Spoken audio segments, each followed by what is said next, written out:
Yen bokuy wa Sénégal domine yaka desna yen bokuy wa Sénégal domine yaka desna. Un petit peu ce qui nous réunissent ce matin à l'Université de Bambali à l'occasion des 48 heures de la section universitaire de Bambali de l'Association des élèves étudiants musulmans du Sénégal. Le thème qui a la problématique de l'université sénégalaise, bilan et perspective. Nous avons au cours de cette table, au cours de ce présidium, des personnalités qui sont en mesure de nous parler de ce thème-là. Parce que ce sont des universitaires, ce sont des personnalités qui ont occupé leur fonction au niveau du système universitaire sénégalais pour pouvoir parler de ce thème. D'abord, à ma droite, nous avons le docteur Mohamed Ngom. Mohamed Ngom est professeur de mathématiques au niveau de l'université de Bambey et secrétaire général d'ISAS, section Bambey, c'est-à-dire section université Anito de Bambey. Il va nous parler de la stabilité à l'instabilité. Vous n'êtes pas sans savoir que l'université sénégalaise est confrontée à des difficultés depuis des décennies. Il va aussi nous parler du diagnostic des relations entre administration centrale, administration universitaire et représentation d'étudiants. En tant que syndicaliste et en tant qu'enseignant à l'université de Bambey, il est en mesure de nous parler de cette relation-là qui existe entre l'administration centrale, les étudiants et notamment l'administration universitaire. Après l'intervention du docteur Mohamed Ngom, nous aurons le docteur Ahmad Bey, que vous avez à l'extrême gauche. Docteur Ahmad Bey est docteur de l'économie de l'université de Bambey. Il va nous intervenir du diagnostic des textes de l'université sénégalaise, mais aussi des modules de formation. Aujourd'hui, de plus en plus, on parle de l'inadéquation entre la formation et l'emploi.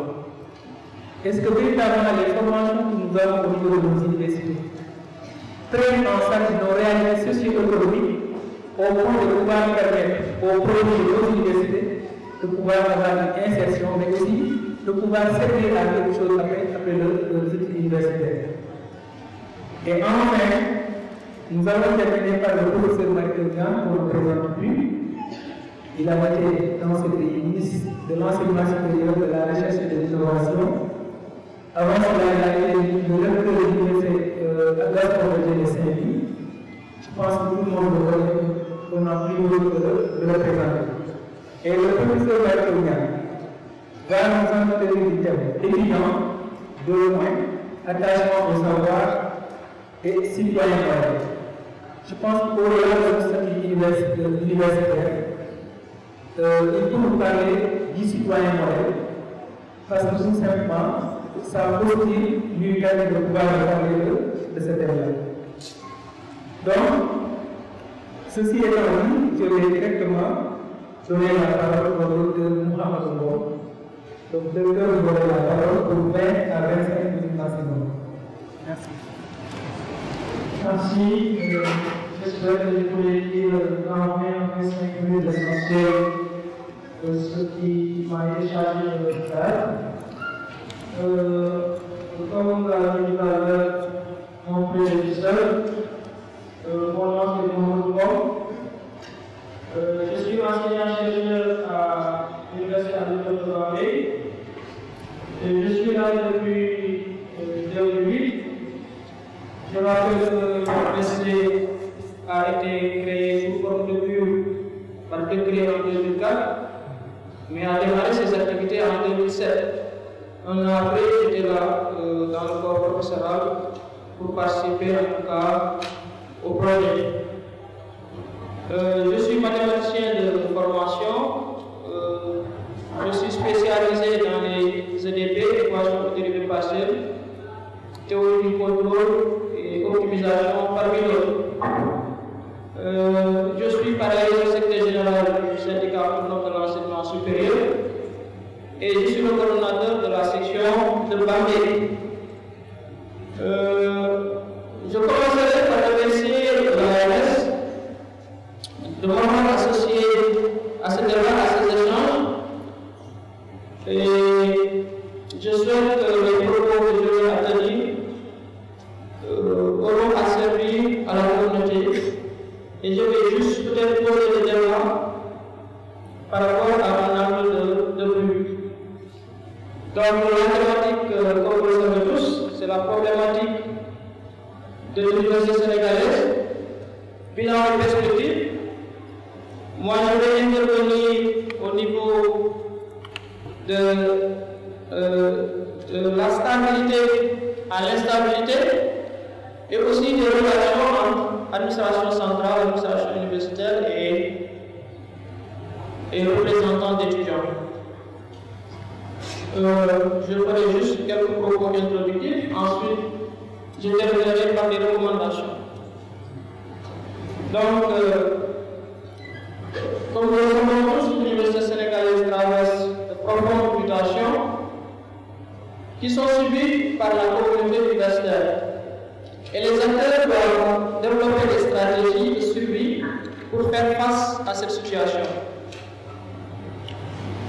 L'éducation en général, l'enseignement supérieur en particulier, constitue des facteurs déterminants de développement et d'amélioration de la vie des populations.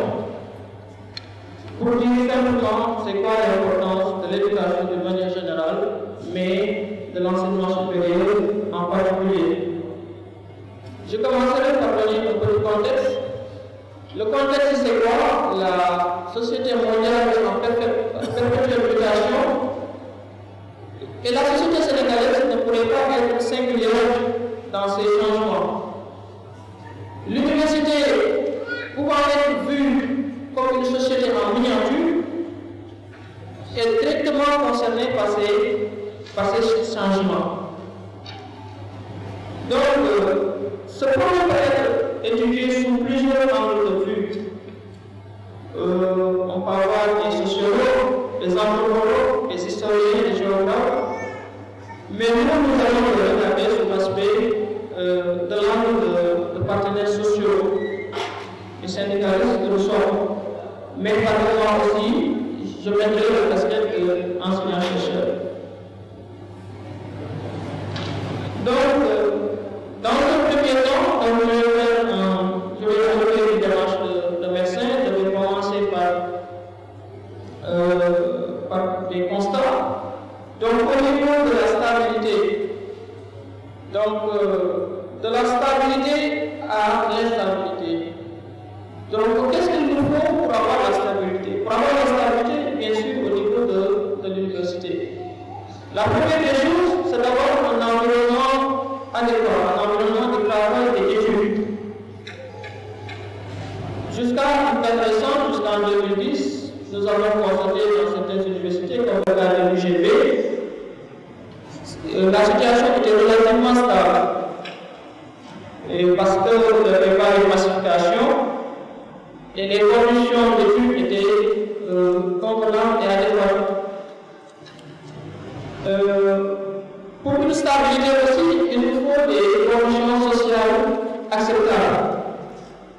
C'était le cas de l'UCAD et de l'UGB jusqu'à une date plus ou moins récente lors des massifications d'étudiants.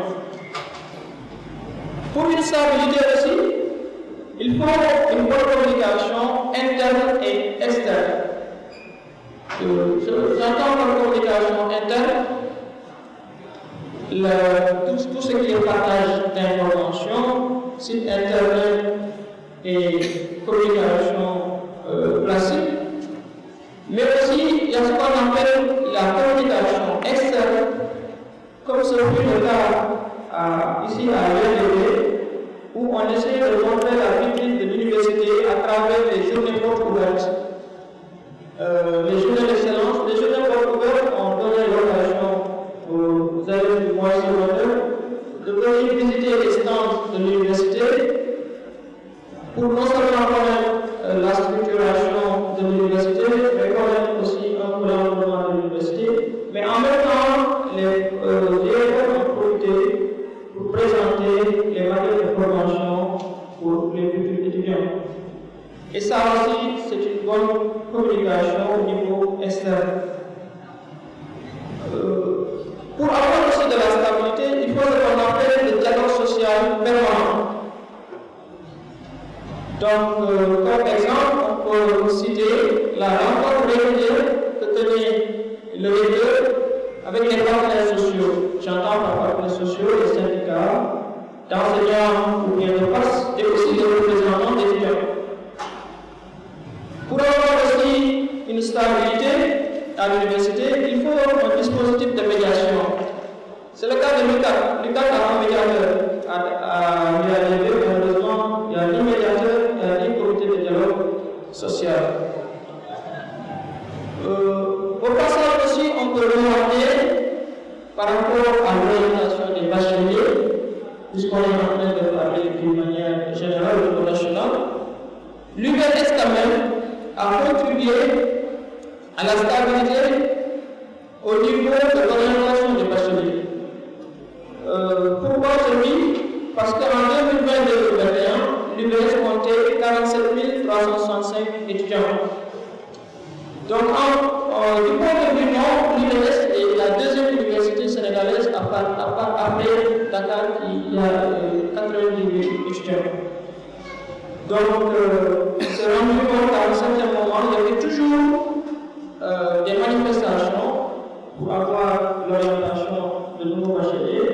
Cependant, de moins en moins, même si ça existe toujours, mais ça, on peut l'analyser sous cet angle en regardant que l'UBS, en tout cas, a permis de régler des problèmes à ce niveau.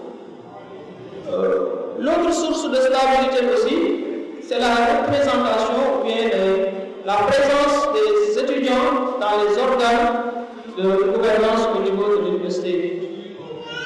On l'a constaté récemment à l'UADB, au moment où les étudiants n'étaient pas dans les instances, la crise était là de manière permanente. Et donc, dans une université, il faut faire de telle sorte que les étudiants soient présents dans les organes de gouvernance et dans les instances de décision d'une manière générale.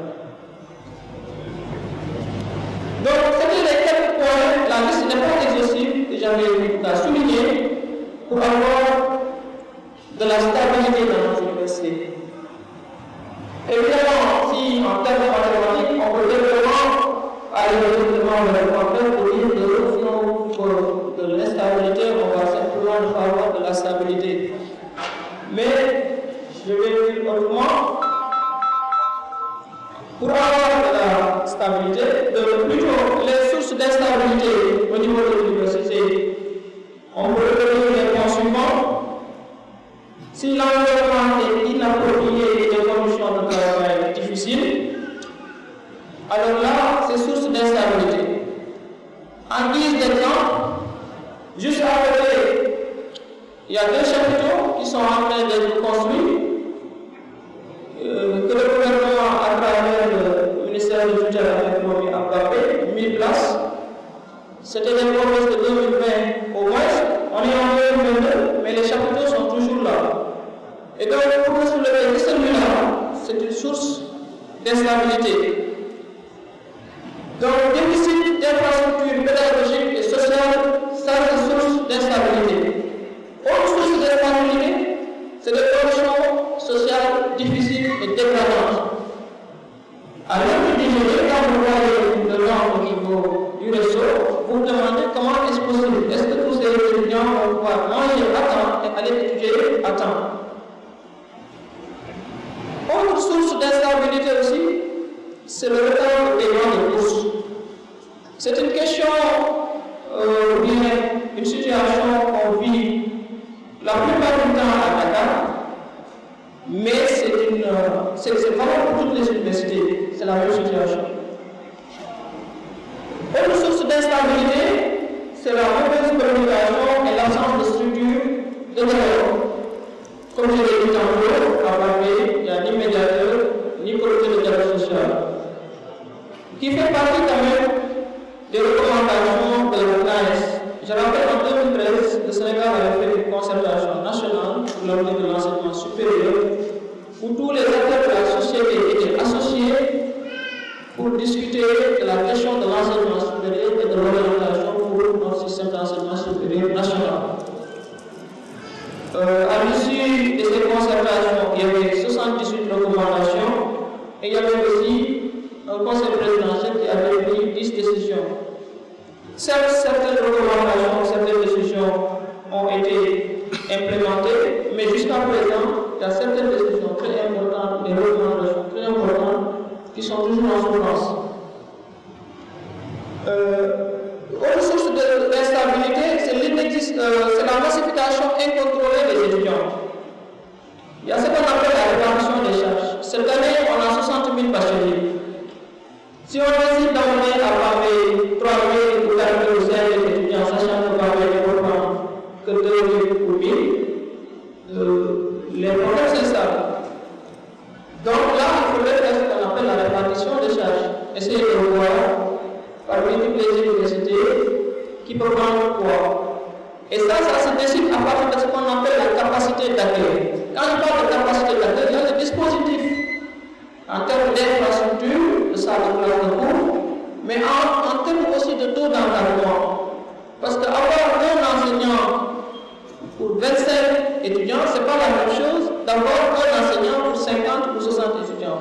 C'est un indicateur de performance. Là aussi, pour autre source d'instabilité, c'est la présence négative de partis politiques ou d'associations assimilées avec des activistes. Ça aussi, c'est une source d'instabilité.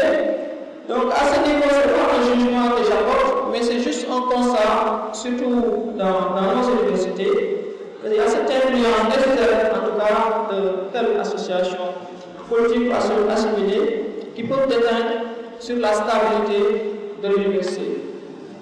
Là encore, par rapport au timing qui m'est imparti, je vais juste souligner ces quelques points pour lancer le débat, tout en sachant que la liste n'est pas exhaustive. Et cela me conduit à aller dans le diagnostic des relations entre administration centrale, administration universitaire et représentants d'étudiants. Au niveau central, c'est-à-dire étatique, à travers le gouvernement, qui définit la politique de la nation via le président de la République, là on voit que l'attitude et les objectifs du gouvernement en général, c'est par rapport à la volonté politique. Par exemple, l'État du Sénégal a décidé d'orienter tous les bacheliers. Et donc ceci n'est pas une chose simple. Donc c'est source de problème. L'autre chose aussi, c'est que c'est la tutelle qui fait souvent ce qu'on appelle un arbitrage au niveau des ressources financières, à travers la dotation de l'État. Donc, ce qu'on appelle la subvention. Au niveau du budget de l'université, il y a le ministère de tutelle qui fait des arbitrages. Et malheureusement, ce budget souvent n'est pas suffisant ou bien n'est pas sincère pour être beaucoup plus en tout cas technique au niveau des universités. Je donne juste un exemple. En 2021, l'Université de Bambé a travaillé sur un budget avec des ressources accidentelles de 700 millions. Ressources accidentelles, c'est-à-dire qu'entre guillemets, pour le dire plus simple pour les étudiants, ils sont une somme fictive, de l'argent fictif. Donc, dans les raisons pratiques, c'est-à-dire qu'on partait avec un déficit de 700 millions. Parce qu'il n'y a pas de dispositif pour trouver des ressources supplémentaires, additionnelles qui permettent de combler cela. Heureusement, l'État du Sénégal a fait une rallonge de 500 millions. Donc, c'est ce qui nous a permis d'éviter la catastrophe à ce niveau. Mais malheureusement, ces 500 millions n'ont pas été consolidés pour l'année 2022. Ce qui a poussé l'Université de Bambé pour le moment à budgétiser 8 mois de salaire sur 12, pour dire simplement, si cet impair n'est pas corrigé, on va directement vers les instabilités. Parce que si vous budgétisez 8 mois, vous avez 12 mois sur l'année, donc à partir d'un certain moment, ce sera simplement des mouvements de grève, de contestation, certainement des enseignants qui vont déteindre directement sur les enseignants. Donc, au niveau aussi de la gouvernance universitaire, il y a ce qu'on appelle la nouvelle forme de gouvernance qui demande à ce que les universités mettent en place ce qu'on appelle le conseil académique et un conseil d'administration parmi les organes. Le président de la République a signé un décret depuis novembre 2021, mais jusqu'à présent, les universités tardent à mettre en place ces organes. Et ce n'est pas des choses qui sont difficiles, c'est juste une volonté, une organisation au niveau local pour mettre en place ces organes. Et c'est la mise en place de ces organes qui permettra à l'université de faire une gouvernance correcte, de pouvoir faire des arbitrages cohérents au niveau du budget par rapport à la création et formation, mais aussi par rapport au recrutement du personnel entre autres. Et dans ces instances, les étudiants sont représentés, aussi bien dans le conseil académique que dans le conseil d'administration parmi d'autres. Et là aussi, ce sont les autorités universitaires qui tardent en tout cas à réaliser ces demandes à ce niveau. Là aussi, dans le diagnostic, on a remarqué qu'on doit aller vers ce qu'on appelle une gestion inclusive et participative. Parce que c'est le nouveau format, en tout cas la nouvelle formule de management. Il n'y a plus ce qu'on appelle la verticalité. Il y a le chef qui est là, qui donne les ordres, après tout le monde exécute. Non. Maintenant, il faut changer de forme de management. C'est la gestion inclusive et participative. Comme ça, les acteurs vont s'approprier du projet et c'est pour tout le monde. Et là aussi, il y a des efforts à faire à ce niveau. Autre aussi élément de diagnostic qui rend un peu difficile la relation entre les représentants des étudiants et l'administration universitaire, c'est les textes encadrant les amicales, les coordinations et autres associations d'étudiants assimilés. Parce que là aussi, comme en guise d'exemple, actuellement, il y a ce qu'on appelle des subventions qu'on alloue aux coordinations. Est-ce que quand on est en train de former les futurs dirigeants, est-ce qu'on doit donner l'argent directement aux étudiants ou on va manipuler l'argent, c'est risqué? Ou bien, est-ce qu'il faudrait mettre des organes agréés qui vont directement travailler avec le prestataire et les étudiants n'ont pas présenté de facture et l'université travaille directement avec les prestataires. Comme ça, il y a moins de risques. Et en même temps, on forme un futur dirigeant qui n'est pas dans la bonne gestion. Parce que la bonne gestion aussi, ça s'apprend depuis ce niveau-là. Donc, il faut revisiter les textes des amicales et des coordinations. Bon, là aussi, comme dernier point par rapport au diagnostic, cette fois-ci je vais être un peu provocateur, mais peut-être pas comme l'autre. C'est au niveau d'un point que j'appelle crise d'autorité. Qu'est-ce que j'appelle crise d'autorité? La crise d'autorité, par exemple, si je veux le cas de Bambé, on a constaté à un certain moment, après comparaison, les étudiants arrêtaient les activités pédagogiques. On a aussi constaté des instances autonomes prendre des décisions et revenir sur ces décisions. Donc, encore une fois, ce n'est pas un jugement que je porte, mais c'est un constat qui est là. Si par exemple, même je peux donner le cas de Lucas, où un étudiant est arrivé jusqu'à arracher le micro des mains de son professeur. Non seulement il y a une certaine forme de violence que l'étudiant a fait au niveau de son enseignant, mais aussi, à partir de là, on peut lire une certaine prise d'autorité à ce niveau. Et donc là aussi, c'est à mettre dans le diagnostic des relations enseignant-enseigné et puis d'une manière générale les relations entre les étudiants et leur administrateur. Donc, comme j'ai à le dire, j'ai fait la situation par rapport à la stabilité, par rapport à l'instabilité, par rapport aux relations entre administrateurs et administrés. Maintenant, je vais, toujours dans mon travail de médecin, terminer par donner des recommandations. Comme recommandation, il faut ce qu'on appelle instaurer une culture de la paix dans nos universités, en mettant des organes et une politique qui va dans ce sens. Donc, instaurer une culture de la paix, donc comme démarche, on peut dans un premier temps respecter les promesses. Et une des promesses, c'est quoi? C'est de finaliser et de renforcer les infrastructures pédagogiques et sociales au niveau de nos universités. Mais aussi, il faut consolider les budgets des universités. Jusqu'à la date récente, il y a ce qu'on appelle le budget, le PCI, le budget consolidé d'investissement. Mais ici aussi, il faut consolider les budgets des universités.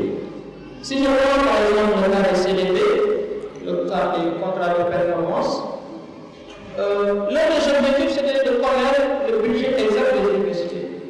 Horizon 2017, on est en 2019.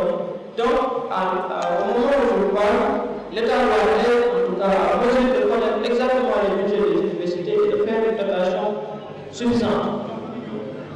Sachant que la dotation n'est pas tout le temps suffisante et qu'il y a d'autres activités qui doivent se mener au niveau de l'université, il faut dans ce cas définir une politique d'accroissement des ressources par l'encadrement des fonctions de service. Il y a ce qu'on appelle le fundraising, la fondation UGAR, pour ne citer que ces deux cas. Donc là, il faut des ressources additionnelles à l'université pour pouvoir fonctionner. Mais auparavant, il faut que la dotation de l'État soit suffisamment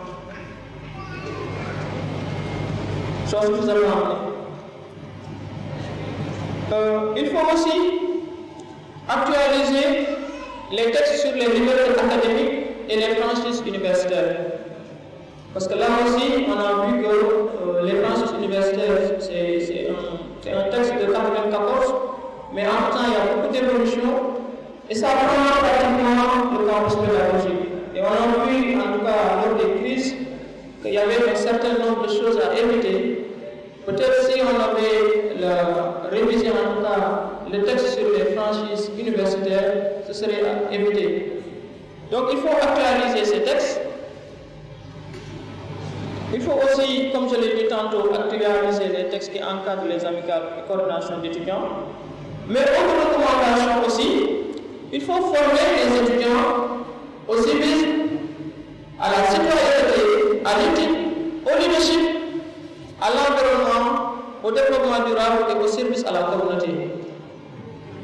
Ça, c'est une chose très importante à mon niveau, parce que non seulement ça permet de préparer les citoyens de demain, mais ça permet aussi aux étudiants de faire ce qu'on appelle de mettre la main à la pâte.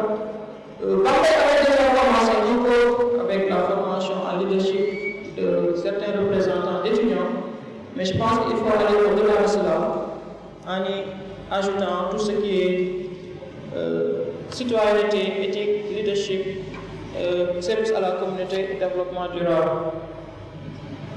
Autre recommandation aussi, il faut mettre en place ce qu'on appelle les comités de dialogue social. On a un comité de dialogue social au niveau national, mais au niveau de Bambey, on n'a pas de comité de dialogue social. Il faut mettre aussi en place une structure de médiation. On n'a pas de comité de dialogue social, on n'a pas de médiateur. Résultat, heureusement, d'une manière instantanée, avec une bonne volonté, on a eu avec la communauté au niveau de Bambey, avec aussi l'aide des étudiants, mais surtout des alumni, à faire de la médiation lors de la dernière crise. Mais il faudrait quand même d'une façon permanente que l'université puisse avoir ces structures de dialogue. Parce que la nature déjà a horreur du but. Mais il faut aussi du répondant. Donc, il faut ces structures, en tout cas, de dialogue social et de médiation, pour pouvoir anticiper sur beaucoup de problèmes. Là aussi, il faudrait améliorer ce qu'on appelle l'insertion professionnelle des étudiants en développant des formations et les stages au cours du cursus. Parce que je peux donner juste un exemple. Quand j'étais à l'école, je remarquais qu'il y avait des étudiants qui étaient en licence, sachant que les places étaient limitées en maîtrise, c'est l'actuel master, ils préféraient redoubler pour garder la bourse parce que la logique n'était pas claire. Donc, vous ne pouvez pas quitter l'université tout de suite parce que vous n'avez pas de boulot et les perspectives n'étaient pas claires. Pour dire simplement qu'il faut aider les étudiants, ou bien améliorer en tout cas l'insertion professionnelle dans ce sens. Mais il faut aussi faire ce qu'on appelle l'implantation dans les universités des incubateurs pour inciter les étudiants à l'entrepreneuriat. Avant, on a commencé d'une façon timide avec la seule université d'entreprise. Il y a aussi ce qu'on appelle le MAUNIC, c'est un manuel pour l'entrepreneuriat. Mais il faudrait au niveau national mettre ces incubateurs afin d'aider les étudiants à l'entrepreneuriat. Ceci termine mon speech.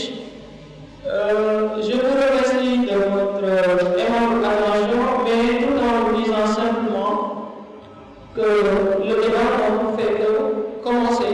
Et c'était ma contribution par rapport à cela. Je vous remercie.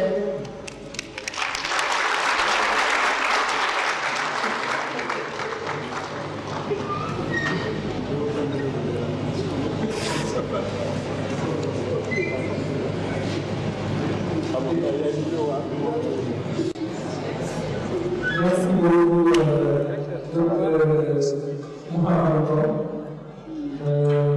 nous remercions la présidence, la présence du parrain de cette activité, le professeur Nalingui, ancien recteur de l'université de Bordeaux, et secrétaire exécutif de l'Institut. Merci beaucoup, monsieur le docteur Mohamed, pour votre exposé clair. Donc, il est redondant sur les facteurs d'instabilité. Ensuite, il a fait le diagnostic et enfin, il a terminé par des recommandations. Pour les facteurs d'instabilité, c'est les conditions de travail difficiles des étudiants et des enseignants, les conditions sociales aussi, qui sont toujours difficiles, le retard dans le paiement des bourses, la massification incontrôlée des étudiants. Donc, chaque année, il y a un flux de nouveaux bacheliers qui entrent dans notre université. Donc, et il se trouve qu'il n'y a pas assez d'infrastructures et assez de place pour ces étudiants-là. Et l'État a pris la décision d'orienter tous les étudiants au niveau de nos universités. La présence aussi négative, ce qu'il appelle la présence négative de partis politiques ou bien d'associations. Souvent aussi, les partis politiques essaient d'avoir des représentants au niveau des universités et ça peut être source d'instabilité pour ces universitaires. Quand il a été organisé, il est revenu sur l'insuffisance du budget. Donc, en revenant sur le cas de l'université de Barbey, avec des gaps de 700 millions parfois, et si ce n'est pas comblé, ça peut être source d'instabilité. La gestion aussi inclusive et participative, donc ça il y a le changement de management dans la gestion. Les textes qui encadrent les avocats, les associations, etc., parce que vous n'êtes pas sans savoir que dans certaines universités, il y a un problème avec ces avocats et ces associations-là, notamment à l'université de Bordeaux. Et enfin, il y a aussi un problème très important, c'est-à-dire la crise d'autorité constatée. Et cette crise d'autorité-là, ce n'est pas seulement au niveau du monde universitaire, mais même dans les collèges et les lycées. Vous savez, il y a récemment une enseignante, un professeur qui a été blessé par son élève, je pense qu'il a eu quelque chose sur sa chaise, etc. À chaque fois, il y a des agressions d'élèves étudiants, en tout cas contre leur enseignant. Notamment le cas de l'étudiant de Dakar qui a arraché le micro à son professeur. Si les recommandations, il est revenu sur la nécessité d'instaurer un culture de la paix. Il y a nécessité d'insérer les cultures de la vie dans nos universités. Il y a aussi nécessité de finaliser et de renforcer les infrastructures. C'est-à-dire non seulement on doit finaliser celles qui sont entamées, mais on doit aussi renforcer cela, c'est-à-dire augmenter les infrastructures. Ensuite, il est aussi la politique d'accroissement des budgets. Comment faire pour accroître les budgets de nos universités afin de leur permettre de fonctionner normalement, sans déficit ou bien sans perte. Il est revenu aussi sur la nécessité d'actualiser les textes sur les méthodes académiques et sur un souvent pour les franchises universitaires. À chaque fois aussi, c'est des problèmes. Les franchises universitaires, qu'est-ce que véritablement les franchises universitaires? Est-ce que c'est le fait de pouvoir permettre aux forces de rentrer dans l'espace universitaire ou bien c'est le fait aussi de pouvoir les permettre en cas de force majeure d'entrer dans l'espace universitaire? Je pense que des réponses nous allons sur cette table. Former aussi les étudiants aussi à la citoyenneté et à l'engagement pour le service à la communauté. Je pense que c'est important. Donc les étudiants sont les futurs dirigeants de ce pays-là et ils doivent apprendre à être responsables, ils doivent apprendre aussi la citoyenneté parce que s'ils ne le font pas, ils risquent aussi de faire des choses qui ne sont pas très recommandées et souvent. Donc ça, ce n'est pas ce qui va permettre à nos pays de se développer. Il insiste sur la mise en place d'un comité de dialogue social. Je pense que quand il parlait un peu de médiation, il a donné l'exemple de l'Université de Dakar avec le médiateur de l'université, parce que l'Université de Dakar a un médiateur, mais malheureusement ça n'existe pas dans toutes les universités et il y a nécessité véritablement d'installer cela. Donc, il est venu aussi sur l'amélioration de l'insertion professionnelle des étudiants et de la culture de l'entrepreneuriat. Donc, vous savez, ça aussi, c'est une des faiblesses de nos écoles et de nos universités. On ne nous apprend pas à l'école, à l'université très tôt, à entreprendre. On nous apprend à être formé et par exemple, à entrer dans la fonction publique. C'est un exemple que je donne. C'est-à-dire qu'à part ça, on ne nous apprend pas à faire quelque chose. On ne nous apprend pas à prendre des risques. Or, pour entreprendre aussi, il faut savoir prendre des risques. Mais ça, ce n'est pas un esprit qu'on installe chez nous depuis le bas âge. Merci beaucoup, Dr. Mohamed. Donc, pour véritablement, ces points qui sont très très clairs et essentiels. Nous allons passer au professeur Ahmad Gaye, pour lui permettre aussi, lui, de nous revenir sur un peu donc, lui, il nous reviendra sur le diagnostic des textes de l'université sénégalaise et sur les modules de formation. Je pense qu'en tant que Gaël, il est 13h. Peut-être que va aller dans le livre ces termes. On est venu à dire c'est pourquoi je vous l'ai dit. Voilà. Merci. On vous lève, je vais la dire. On va avoir وبالنسبة للمستقيم والاستقامة وكل خلق الإنسان يحب قوله والصلاة والسلام على سيد الأعراض والعقل وعلى آله وأصحابه من الرحمن وبعد السلام عليكم ورحمة الله وبركاته. C'est pas ces mots que je veux faire et je vous dis mon propos. Je voulais d'abord, avant de commencer, rendre hommage Monsieur le ministre de l'Enseignement supérieur, que j'appelle moi affectueusement l'homme aux grandes réformes.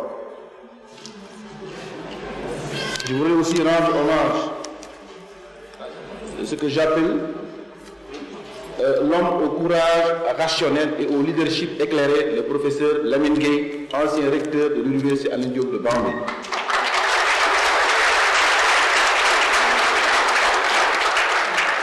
Mais je voudrais également remercier mon collègue Ngoro qui a tenu le SAES depuis une dizaine d'années et avec aussi des résultats palpables.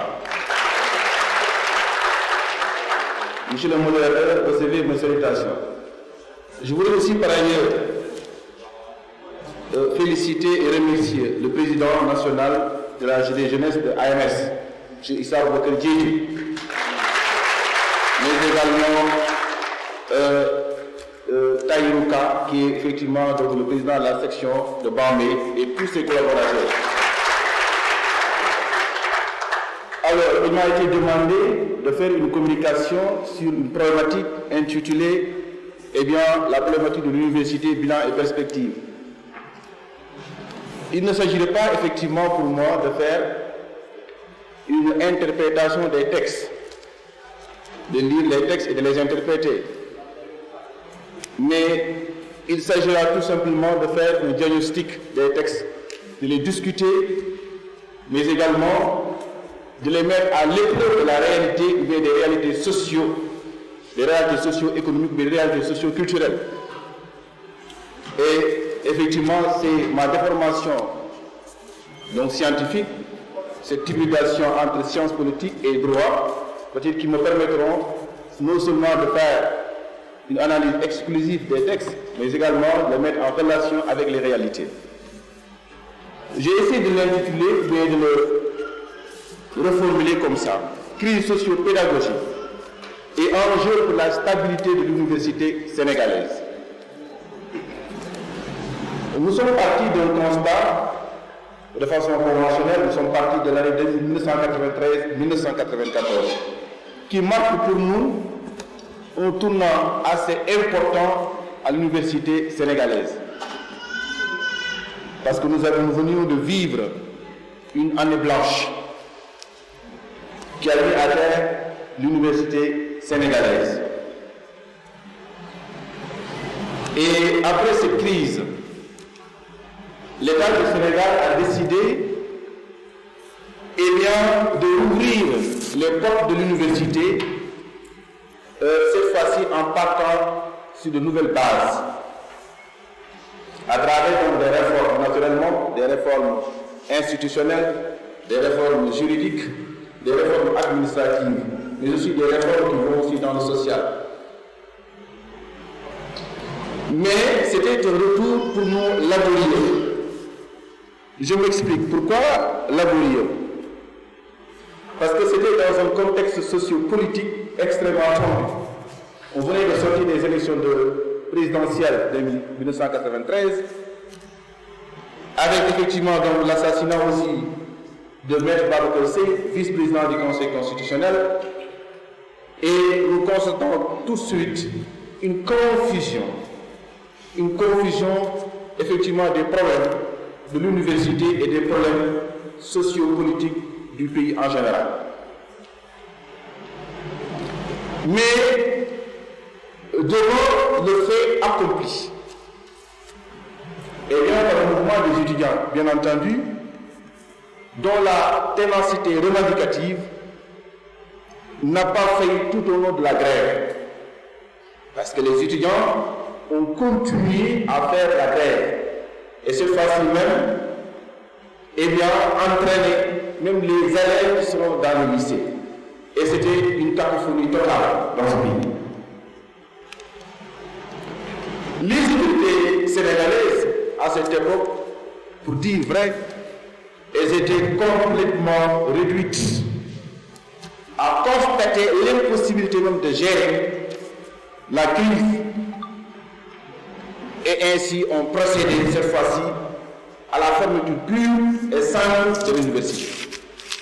Et cette décision-là a été prise par le président Abdou Diouf, qui avait décidé à l'époque de fermer l'université, pour bien entendu, parce que c'était la seule solution à l'époque qui se présentait à lui et qui s'avérait peut-être nécessaire. Après cette période timide, après cette brève période de crise, bien entendu, une reprise timide a été observée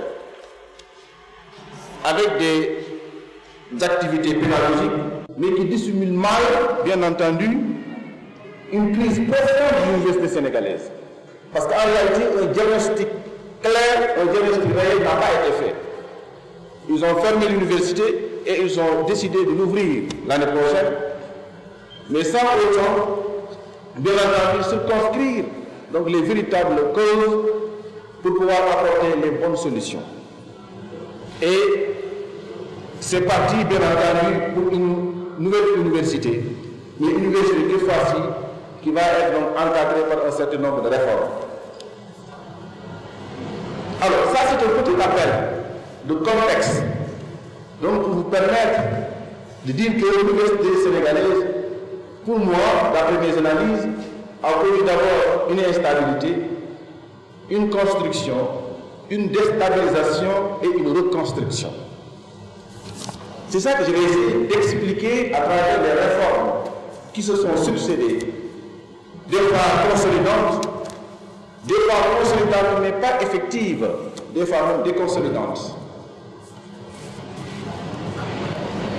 Nous sommes en 2000, la décennie 2010, qui ouvre une nouvelle ère, parce que ça coïncide aussi avec un nouveau régime politique qui a fait une vision de l'université, qui avait aussi promis de résoudre les problèmes, qui avait promis aussi aux étudiants la bourse pour tout le monde. C'était le régime du président Abdoulaye Wade. Et pour la première fois, tout bachelier espère au moins avoir, à défaut d'une bourse, obtenir une aide qui lui permettra au moins de résoudre un certain nombre de problèmes, j'ai envie de dire même élémentaires. Et à partir de ce moment-là, nous avons noté ce qu'on appelle une stabilité relative mais agissante, favorisée par un certain nombre de mesures sur le plan social. Je vais le dire, c'est la bourse déjà, la généralisation de la bourse pour tous les étudiants. Sur le plan aussi des enseignants, il ne faut pas l'oublier, il y a quand même une revalorisation de la rémunération du point de vue du salaire, que ceux qui ont vécu ces deux décennies-là, la décennie 90, 2000, ont constaté avec beaucoup de satisfaction qu'il y a quand même une revalorisation du salaire, revalorisation de la rémunération du personnel enseignant. Mais aussi pour le pass, qu'on oublie très souvent, parce que c'est la troisième composante des acteurs de l'université. Nous avons vu aussi également que le statut a été refait, qu'il y a effectivement un décret qui a été pris, spécifique, et qui régit le statut du personnel administratif et de technique de l'université. Donc cet ensemble de mesures et de réformes ont permis quand même une relative stabilité de l'université sénégalaise. Et il y a un grand espoir de la part des étudiants, de la part des enseignants, de la part des PAS, un grand espoir placé aujourd'hui à ce nouveau régime. Mais après cette période, nous sommes en 2010. À partir de 2010, il est observé de nouvelles dynamiques qui sont, premièrement, la massification des étudiants. De nouvelles réformes, telles que la loi 2016 relative à la réforme des titres, qui a été portée courageusement, rationnellement et efficacement par le professeur Mary Teuw Niane, ici présent. Et justement, c'est ce qui a permis aujourd'hui que nous avons eu beaucoup de masters, des étudiants qui obtiennent même le master. Parce que l'encadrement était placé à un certain niveau, parce qu'il fallait être un rang A pour pouvoir avoir A, c'est-à-dire qu'il faut être, si c'est des sciences sociales, un agrégé. Si c'est d'autres sciences, il faut être maître conférence CAMES pour pouvoir encadrer des masters. Mais avec cette réforme intelligente, avec cette réforme efficace, eh bien, nous avons permis les maîtres assistants à bénéficier de ce titre et pouvoir encadrer aujourd'hui des masters, des étudiants qui ont eu le master et d'un plus grand nombre. Et ça, je pense que c'est grâce donc à ce professeur Mary Teuw Niane, à l'époque ministre, qui a eu quand même la prudence et l'intelligence de pouvoir mener ces réformes avec des arguments solides, effectivement, pour pouvoir amener l'université à un autre niveau. Il y a aussi la loi de 2015-06, du 15 janvier 2015, relative aux universités publiques du Sénégal. Parce que jusqu'ici, il y avait un seul texte, le texte de l'université de Dakar, qui régissait, ou bien qui servait d'inspiration pour toutes les autres universités. Et cette réforme a permis, je l'appelle même loi cadre des universités, parce que c'est une université qui fixe les principes fondamentaux, qui fixe le cadre institutionnel pour toutes les universités du Sénégal, autrement dit, pour leur permettre d'avoir la même dignité institutionnelle, la même dignité académique. Et c'est grâce à cette loi-là qu'aujourd'hui, l'université Bambey, qui est toute petite, eh bien, ne sera pas, eh bien, ne signifie quelque chose devant l'université de Dakar. que l'université naissante signifie quelque chose devant l'université de Saint-Louis. Que l'université de Thiès, en construction ou bien en gestation, devient quelque chose face à l'université de Dakar. Et c'est grâce à cette réforme 2015-là, et qui est important de souligner, je trouve que c'est l'une des lois pour moi les plus pertinentes que l'université sénégalaise n'a jamais connues.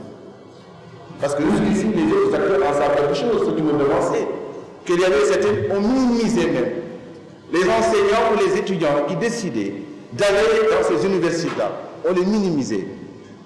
Comme si ces universités ne signifient absolument rien.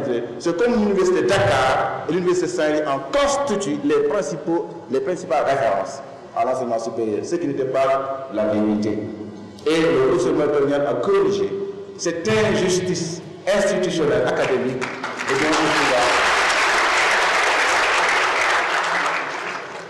la loi de 2019, toujours, c'est sous l'ère de l'colonial, 2019. Mais je vais le provoquer après aussi sur quelques manquements aussi par rapport à certains. 2019, une autre loi modifiant cette fois-ci certaines dispositions de la loi 51-59 portant le statut personnel enseignant à l'université, mais cette fois-ci, c'est des dispositions pratiques qui ont été prises pour le recrutement massif des enseignants, des gens, amélioration des conditions de travail, pairs, passe comme étudiants, mais également, il est observé une résurgence, il est observé en même temps une résurgence des crises répétitives et parfois même violentes. Pourquoi? Parce que quand il y a changement de conditions de vie, et il n'y a pas de mesure d'accompagnement pour ces conditions-là, forcément il y a crise. Parce que c'est des nouveaux droits, c'est des nouveaux avantages, c'est des nouvelles prérogatives qui sont créées en direction de ces gens. Il faut effectivement que l'effectivité soit ressentie au plus haut niveau. Et justement, c'est ça qui a amené l'ouverture aussi d'une nouvelle chaîne de violence et de revendication. Et les instigateurs, naturellement, de ces revendications sont les étudiants, les passes et les pairs. Mais dans un souci pédagogique, je vais essayer de les articuler autour de deux grandes idées. Ce que j'appelle la démarche revendicative radicalisante, ou bien la radicalisation de la démarche revendicative violente des étudiants, et la démarche revendicative de la radicalisation paralysante du père et du pass. Les étudiants, c'est une forme de démarche revendicative qu'ils ont inaugurée depuis la période 2010, très violente, très radicale, et aussi les pères et les passes aussi très radicales, revendication, mais paralysante, parce que ça paralyse le système. Ainsi, deux niveaux d'analyse pourraient être suggérés pour aider à l'élucidation de la réalité complexe à laquelle nous faisons face. Les deux types d'analyse que j'ai proposés vont nous permettre d'envisager une nécessaire reconstruction de l'université sénégalaise recentrée sur les dernières réformes. Parce que, à mon avis, on n'a plus besoin d'autres réformes. Nous avons des réformes tellement pertinentes. Il suffit juste maintenant de veiller à l'effectivité de ces réformes. C'est ça aujourd'hui la question dont il s'agit. Et recentrer ces dernières réformes qui sont très propices, à mon avis, à la garantie des libertés et de la sécurité en direction des pairs, à l'amélioration des conditions de travail pour le pass et à une formation adaptée, innovante, offrant à l'étudiant des opportunités d'insertion dans le tissu professionnel. Les dernières réformes ont tout mis en place. Tout là, les trois éléments que je viens de citer, que ce soit la liberté et la sécurité pour les enseignants. Parce que les français universitaires, malheureusement, avec une vision étriquée que souvent les étudiants ont, ou même souvent le public qu'il a. Il y a de cela un an, j'ai fait une conférence sur ça, en essayant de dissocier les franchises territoriales que souvent vous connaissez et les franchises personnelles. Et parmi les franchises personnelles, justement, la question de la liberté, la question de la sécurité, donc de l'enseignant, trouve une bonne place. Et toutes ces réformes-là que je viens de citer, eh bien, font. D'abord, nous allons parler de la réalisation de la démarche revendicative, qui est provoquée, bien entendu, par les mesures, normalement des mesures, de très bonnes mesures, de très bonnes réformes qui ont été prises pour la gloire des étudiants. Je vous donne un exemple. L'orientation de bacheliers, de tous les bacheliers, soit dans le privé ou dans le public. Mais c'est une excellente décision. On ne prive plus quelqu'un, et ça renforce le droit de l'étudiant à bénéficier d'un enseignement supérieur. Jusqu'à ce que, effectivement, l'État décide tout dernièrement d'orienter tout le monde dans le public. Là aussi, on va revenir sur le principe, c'est une excellente mesure. Tout bachelier a droit, eh bien, s'il les désire et s'il remplit les conditions qui sont indiquées dans le texte, à pouvoir bénéficier et accéder dans les universités. Et l'État a essayé, eh bien, par des mesures, parfois, eh bien, par des tâtonnements. Et c'est ça, effectivement, que j'ai un peu provoqué, parce qu'en prenant ces décisions de mettre tout le monde au privé et au public, on se rend compte qu'après quelques années, sur le plan immédiat, nous avions réussi à résoudre des problèmes, mais dans le long terme, l'État a senti que ce poids est extrêmement lourd sur le plan budgétaire, sur le plan financier, et finalement a décidé tout simplement de rebrousser le chemin et de proposer une autre solution qui est l'orientation des bacheliers dans les universités publiques qui, à mon avis encore, c'est à questionner, c'est à revoir. Selon bien entendu les capacités dont le professeur Mbaou parlait tout à l'heure, capacité d'accueil et capacité d'accueil rime aussi avec l'augmentation des capacités, de renforcement des universités, mais aussi le renforcement du ministère de l'enseignement supérieur, qui est le maître d'œuvre en matière de construction des infrastructures.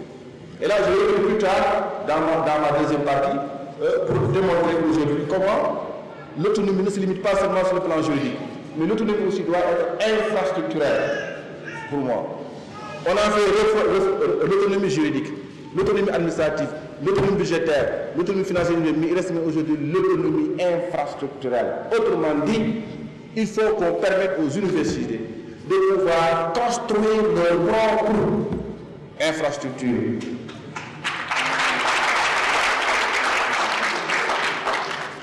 Alors, eh bien, pour la radicalisation, c'est que j'appelle violente des étudiants. On ne va pas trop se penser sur ça. Pourquoi? Quelles sont les causes fondamentales? L'une des premières causes, eh bien, souvent, c'est une cause sociale. C'est la première cause des étudiants, de revendication. Conditions d'hébergement, nourriture, bourse d'études. Ça, c'est le triptyque.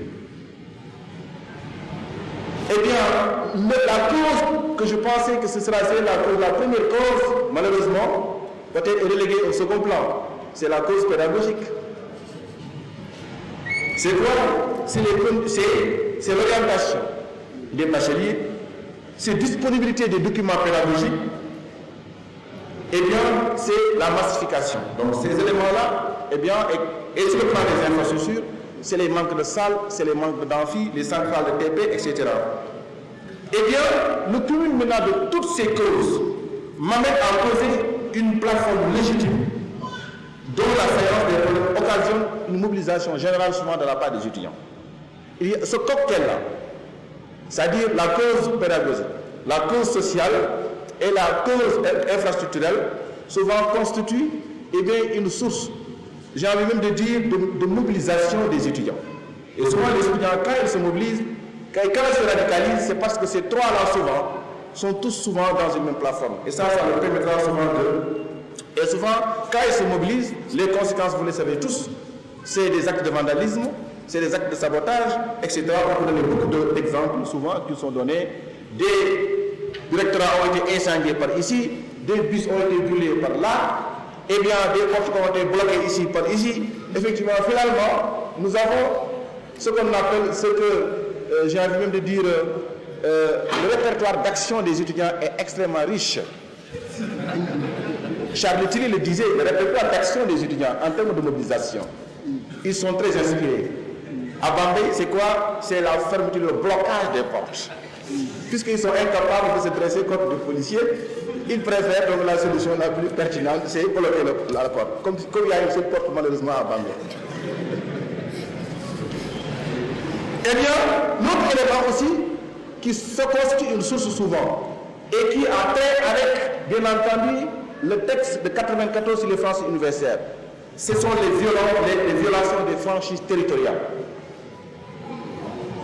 Les violations des franchises territoriales, eh bien, qu'elles soient sollicitées par le recteur à travers l'Assemblée restante, ou bien, tout simplement, périodique, donc de la part, bien entendu, des policiers, constitue aussi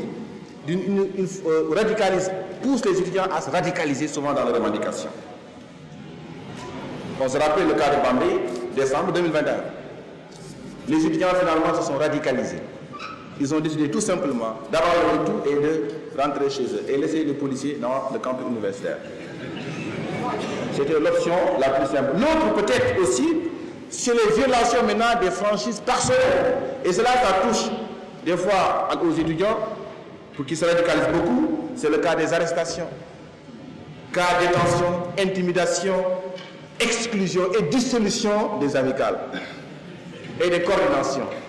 Dans certaines localités, ça aussi, bien entendu, c'est une source de radicalisation des étudiants autour de eux. Maintenant, l'autre élément, c'est la radicalisation, par exemple. Ici, je vais m'excuser un peu. Donc, c'est de la part maintenant du PAS. On constate de plus en plus, depuis 2010, quand les dernières réformes ont été faites, les enseignants de plus en plus se radicalisent dans les revendications. Le PAS se radicalise et nous venons de les constater tout récemment. Eh bien, à Bambey, nous l'avons constaté avec une grève. J'ai même dit, est-ce que c'est discuté entre père et PAS qui ont pris une semaine pour bloquer tout. Le PAS a pris 2 jours et le père aussi a pris 2 jours. Il reste un seul jour donc, pour les étudiants. Donc c'est pour dire que, eh bien aussi, il y a donc des formes donc, qui sont en train d'être constatées. Et cela, pour moi, ce sont les conséquences eh bien, positives donc, de ces textes-là. Parce que ces textes ont quand même ont déjà initié beaucoup de choses, beaucoup de bonnes choses, donc au PAS, mais malheureusement, eh bien, l'effectivité de ces mesures-là aussi, eh bien, n'est pas encore faite. Et ça, quand même, c'est vrai. Mais il faut aussi rajouter peut-être la question de la recherche et de l'innovation. La recherche et l'innovation, qui sont des réformes extrêmement importantes, très prometteuses, très salutaires, donc qui ont vraiment été applaudis par tout le monde, mais aujourd'hui qui font l'objet de revendications très sérieuses de la part du SAES. Aujourd'hui, au moment où je vous parle, il n'y a que 2 ou 3 conseils d'administration qui sont mis en place de façon effective dans les universités. Toujours, on continue à fonctionner sur l'ancienne formule. Le conseil académique, jusqu'à présent, aujourd'hui, c'est la commission pédagogique dans certaines universités. Vous voyez qu'en matière d'innovation, toujours les centres de recherche, le financement de la recherche, et bien la valorisation de la recherche aussi. Après avoir financé, il faut aussi valoriser la recherche. Tous ces éléments-là, effectivement, donc, ont été, n'ont pas été vus. Donc tout ça m'amène à dire qu'aujourd'hui, il nous faut une reconstruction maintenant. Une reconstruction de l'université. Cette reconstruction passe, à mon avis, d'abord par lutter contre ce que j'appelle l'ineffectivité institutionnelle. Qu'est-ce que j'entends par là, l'ineffectivité institutionnelle? Nous avons créé des universités. Nous avons créé des formations. Mais il manque encore sur le plan institutionnel des organes pratiques, des organes concrets permettant de pouvoir mettre en œuvre. Il en a parlé, dialogue social, le comité de dialogue social. Ça n'existe pas. Ou même s'il existe effectivement dans certaines universités, ça ne fonctionne pas. Et ça ne demande pas de l'argent pour fonctionner. Ça demande juste effectivement une certaine volonté. Une volonté pas du ministre, mais une volonté des autorités universitaires. D'où maintenant un leadership. C'est-à-dire celui qui sait ce qu'il faut faire, mais pas ce qu'il doit faire. Et justement, c'est ça que nous manquons aujourd'hui eh bien, dans certaines universités. L'autre maintenant, c'est l'ignorance aussi. Eh bien, l'ignorance des enseignants de leurs droits. Les enseignants ignorent leurs droits, quel que soit le niveau intellectuel. Ils sont agrégés, ils sont professeurs tutélaires, mais ils sont ignorants. Ils ignorent de leurs droits. Oui, ils ignorent deux droits. Donc en matière de recherche, en matière d'innovation technologique, en matière de tout ça, ils ignorent. Et bien ils sont toujours dans des revendications classiques, syndicales classiques, paiement salaire, bourse, etc. Mais des questions, la qualité de la formation, l'innovation qui permet aux formations de pouvoir être adaptées effectivement donc, aux réalités socio-économiques. Tous ces éléments-là, les enseignants aussi souvent. Autre maintenant, autonomie de l'institution supérieure, ce qui est l'université. J'ai dit tout à l'heure cela. Nous avons une autonomie budgétaire, autonomie financière, mais il nous manque maintenant une autonomie pour moi institutionnelle. Cela veut dire quoi? Une autonomie réelle qui permet aux universités de pouvoir, si elles le désirent, eh bien, construire même des infrastructures. Et on peut y aller. Aujourd'hui, c'est comme si l'État arrivait par la main gauche et arrivait par la main droite. Vous rendez les universités autonomes, mais vous leur dites votre autonomie se limite dans tel ou tel aspect. Maintenant, tout ce qui est infrastructure, pour moi, qui constitue aujourd'hui, c'est un point de vue, pour moi, on doit aussi continuer à discuter de cela. Est-ce qu'on ne permettrait pas, il n'y a pas aujourd'hui lieu de permettre aux universités de pouvoir, au moins, pour certaines infrastructures, de les construire, sans attendre, bien entendu, donc, le ministère de l'Enseignement supérieur. L'autre maintenant, le renforcement de la responsabilité sociale des universités. Ça, c'est un véritable point faible. La réforme doit encore insister, parce qu'on ne doit pas en faire une recommandation. Pour moi, il doit être une exigence. On doit exiger les universités à avoir des responsabilités sociales. C'est-à-dire à œuvrer à la pleine réalisation des droits économiques, des droits sociaux, des droits culturels, des droits civils, des droits politiques. Et ça va ramasser maintenant le civisme dont vous parlez tout à l'heure, la citoyenneté dont vous parlez tout à l'heure. Tous ces éléments se trouvent être consignés bien dans ces recommandations-là. Cela veut dire aujourd'hui, il faut que effectivement, donc ces universités-là assument leurs responsabilités sociétales dans les endroits où elles sont implantées dans un premier temps, mais également au Sénégal de façon générale. Et c'est ça, c'est un défaut. L'autre également, les programmes d'enseignement que nous dispensons souvent dans les universités. Et ils doivent répondre aux besoins de la société dans son ensemble, mais sans préjudice des besoins de la recherche scientifique et de la production des connaissances.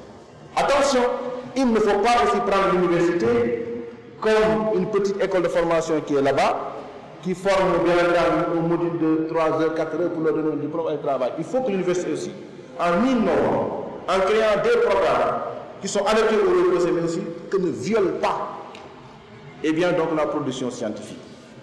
Qu'ils ne violent pas aussi effectivement la recherche scientifique.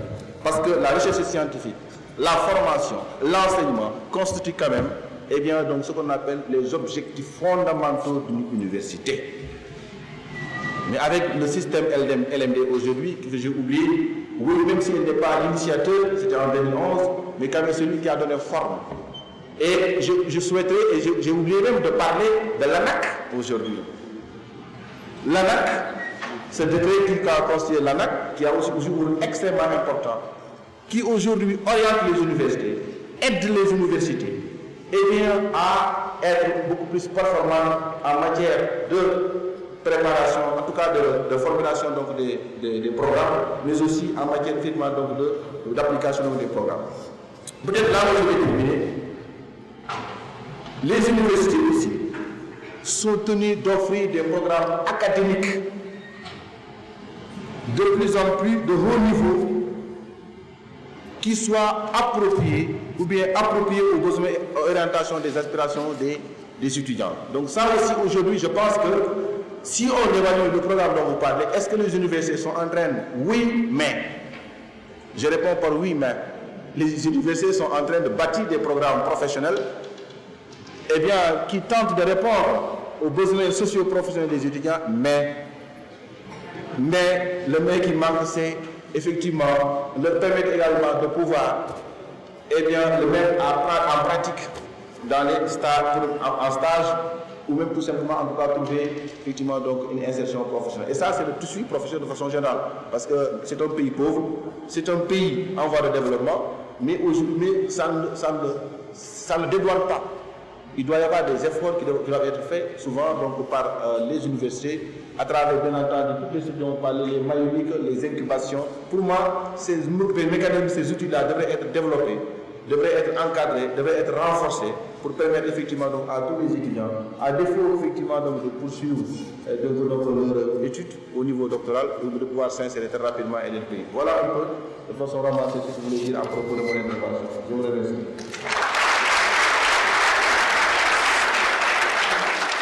Merci beaucoup. Donc, je vais résumer rapidement son intervention. Les réunions d'abord la crise de 1994 qui a abouti à une année blanche à l'université. Ensuite, il est revenu en tout cas, il est revenu avec une nouvelle ère, qui s'appelle une nouvelle ère, notamment l'idée de l'idéologie, avec de la stabilité des habitants, une généralisation de la bourse et une organisation salariale des enseignements. Ensuite, la troisième étape est 2010, qui sont une nouvelle dynamique, avec notamment la massification des étudiants, avec un certain nombre de réformes qui ont été prises, notamment la loi 2016 et la réforme d'études, la loi 2015 de la pour l'université publique, ainsi que la loi 2019 sur le recrutement des enseignants et des personnels administratifs. Ces réformes-là ayant favorisé une résilience de ce qu'on appelle des crises effectives, avec la radicalisation des étudiants et des personnels administratifs et techniques.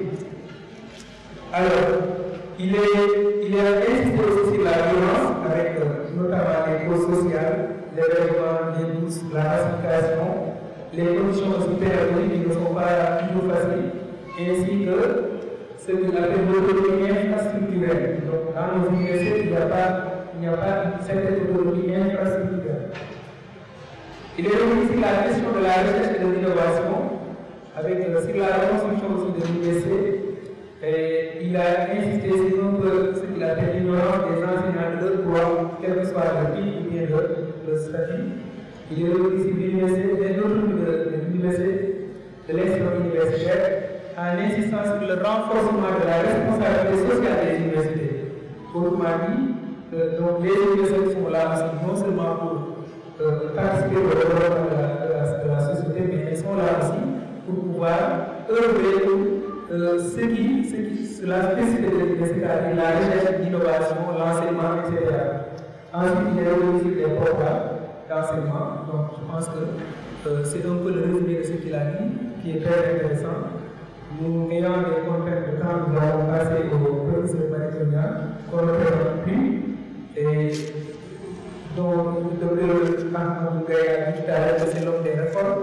Je pense que nous avons l'IVS qui est là, nous avons aussi Campus et d'autres réformes comme l'ANEXIP, etc.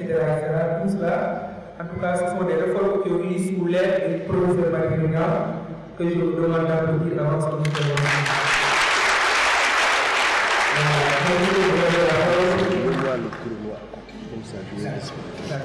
C'est pour une vingtaine à 25 minutes, Inch'Allah. Merci. Assalamu alaikum. Monsieur le parrain, professeur de la clinique, secrétaire exécutif de la NACSU, ancien recteur de l'UGD et ancien recteur de l'UNAMD. Donc, je suis très heureux de vous avoir en face de moi en tant que frère et ami.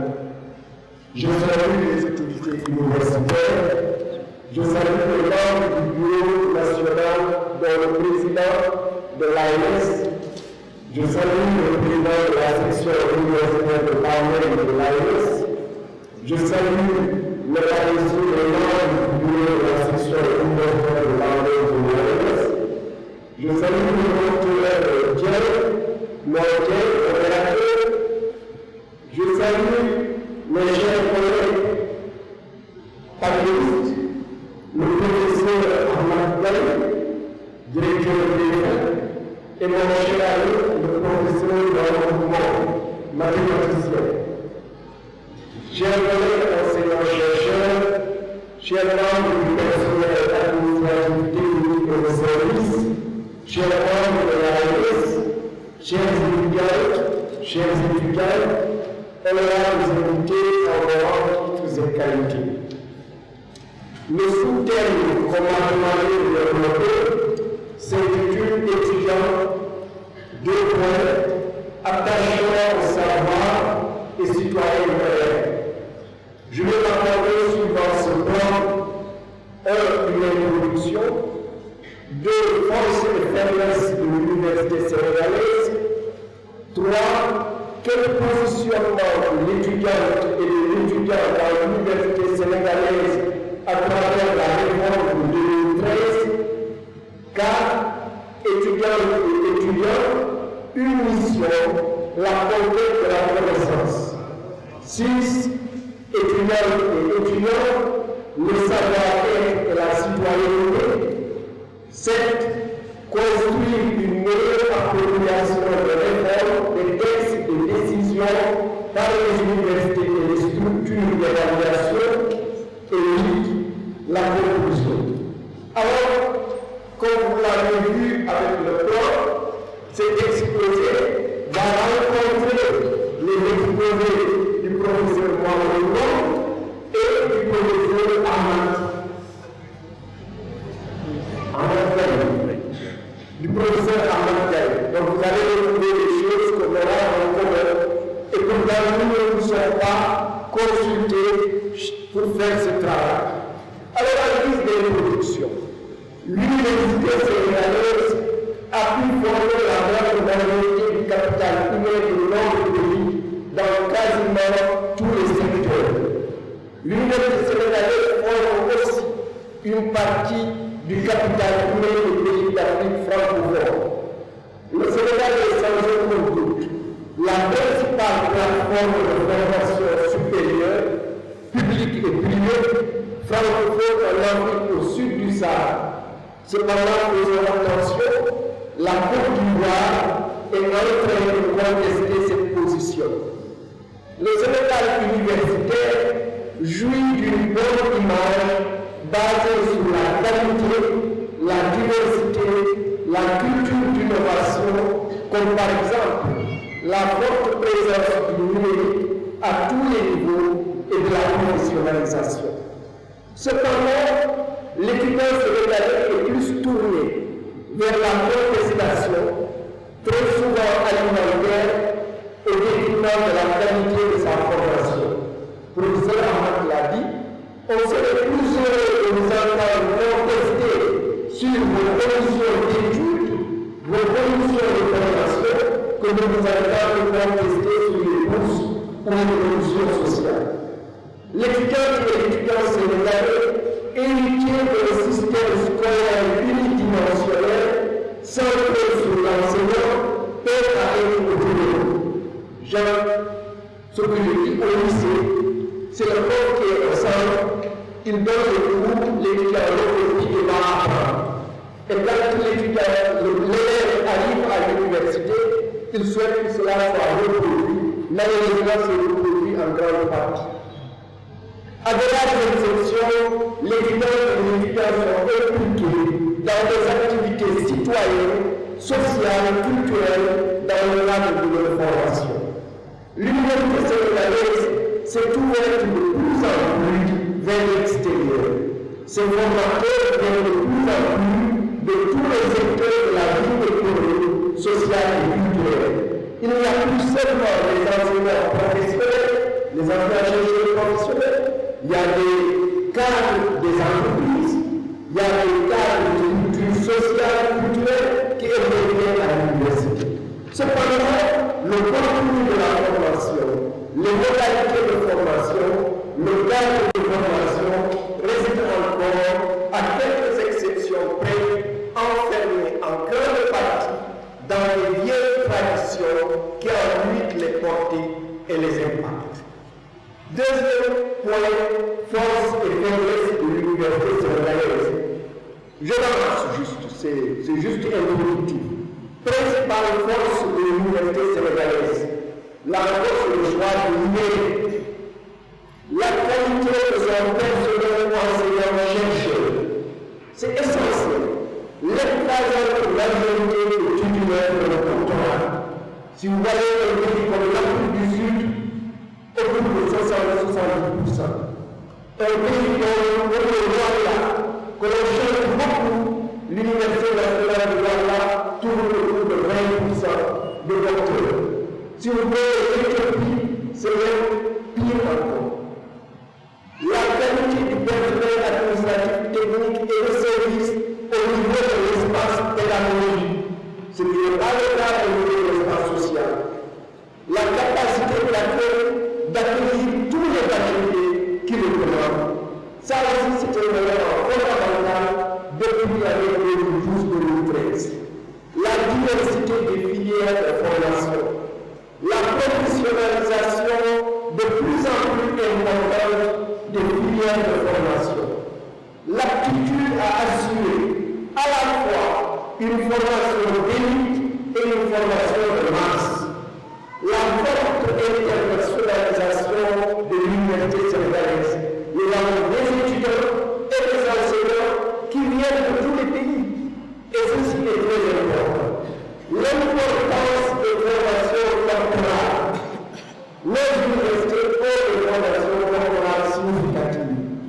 L'existence d'une structure nationale autonome d'évaluation, d'accréditation et d'accréditation à l'ANSU, qui est la première de l'espace francophone en Afrique et qui préside actuellement le professeur de la République.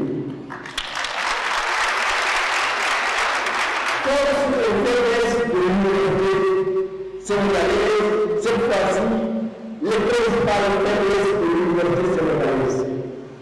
Faiblesse quantitative de la production scientifique. La non-publication de mémoires de master ou d'articles issus de ces documents. C'est quelque chose qui nous sépare des anglophones. Les anglophones, ils disent tout. Nous, on est là à chercher.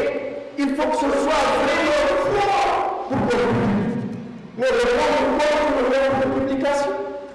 Et donc, quand on compte le nombre de publications, nous sommes derrière. La faiblesse de l'animation scientifique, notamment de la vie scientifique, au milieu des campus pédagogiques, départements de section, facultés de UNR et universités. Il n'y a pas beaucoup de conférences, il n'y a pas beaucoup de conférences scientifiques, il n'y a pas beaucoup de séminaires. Et c'est ça la vie scientifique d'une université et des facultés. La faiblesse des échanges interuniversitaires et internationaux étudiants. Souvent, les étudiants vont nous-mêmes, mais ce n'est pas organisé. L'insuffisance du taux de promotion entre la première année et la deuxième année et du nombre de soutenants de thèses de doctorat. La faiblesse de relations avec le monde socio-économique. L'absence de production de brevets. Ça, c'est une tare que nous héritons des universités françaises des années 80. Elles, aujourd'hui, elles vont changer radicalement. Mais nous restons comme ça. Le déséquilibre très défavorable aux filières mathématiques, sciences, technologies, ingénierie.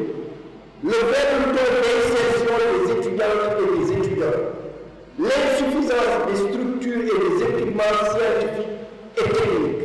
L'insuffisance des infrastructures. Le mauvais taux d'encadrement. Tout à l'heure, le professeur Ahmad en a parlé. L'instabilité des universités provenant de grèves d'étudiants, d'enseignants-chercheurs et même pas de passe, comme on a parlé dans le moment. L'absence de continuité de politique publique, ça c'est aussi un problème, pas seulement de l'Afrique supérieure, mais des États africains en général. On démarre une politique et on s'arrête en cours de route. Et on réfléchit pour une autre politique qu'on va encore arrêter en cours de route. On a eu le très mauvais classement africain par le président international des universités sénégalaises.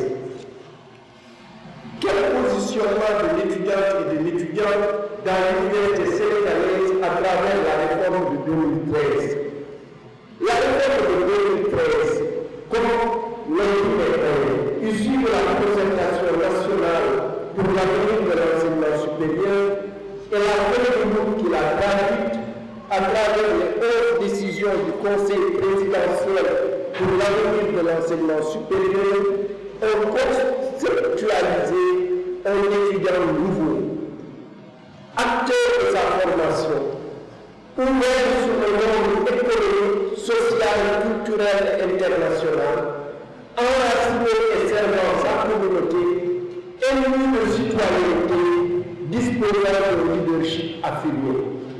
Ce repositionnement de l'étudiant est une véritable révolution, en totale rupture avec les traditions de formation et d'apprentissage. La première rupture est posée par la décision numéro 6 du Conseil présidentiel sur l'avenir de l'enseignement supérieur. L'intitulé a un sens, faire de l'étudiant un acteur de sa formation, favoriser sa réussite et améliorer l'évolution de vie. Alors, je vais en citer quelques-unes des directives les plus pertinentes par rapport au sous-thème que je traite. Favoriser la formation des étudiants professionnels au civisme, à la citoyenneté, à l'éthique, au leadership, à l'environnement, au développement durable, à l'entrepreneuriat, ainsi qu'au service à la communauté. Deuxième directive, mettre en place une politique d'amélioration de l'accueil et de l'accompagnement des étudiants. Ceci se traduit par la création de bureaux d'accueil, d'orientation et d'information, mais aussi on aurait dû créer les bureaux de la vie estudiantine. Autre recommandation, rendre l'enseignement de l'anglais obligatoire. Ça aussi, c'est très quand vous en parlez, vous vous dites, c'est incroyable. Nous avons ici une chance extraordinaire. Vous, si vous maîtrisiez l'anglais, vous n'avez plus choisi en Afrique. Parce qu'il y a tellement de pays autour de nous, la Gambie, la Guinée-Bissau, le Libéria, la Sierra Leone et même le Nigeria. Ils ont besoin de gens qui ont des compétences et qui savent s'exprimer en anglais. Mais quand on dit les premiers à être contre, ce sont les bénéficiaires, c'est-à-dire les étudiants. C'est incroyable.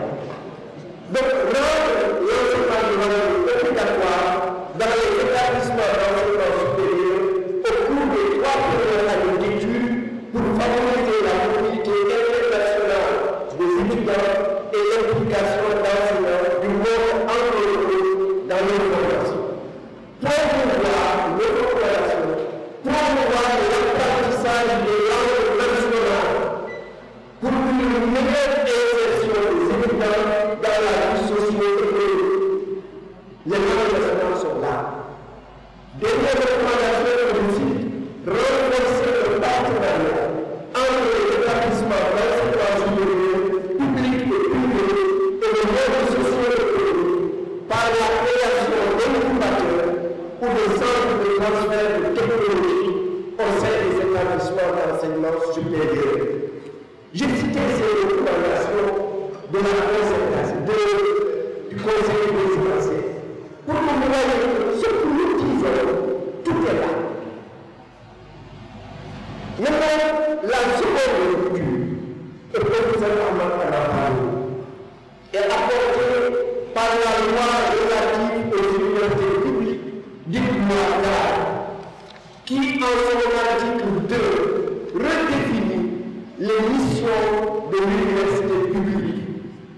Je cite, les universités publiques ont notamment pour mission de former les cadres supérieurs du Sénégal et des autres pays. Ça, c'est dans tous les textes. À ce titre, elles sont chargées de la formation initiale et de la formation continue. Ce qui est nouveau, qui est très important, c'est ceci. Ainsi que de la préparation des jeunes étudiants à l'insertion dans la vie active. C'est-à-dire que l'université n'a plus seulement pour mission de former, mais elle doit accompagner les étudiants pour les aider à s'insérer, c'est-à-dire à trouver du travail.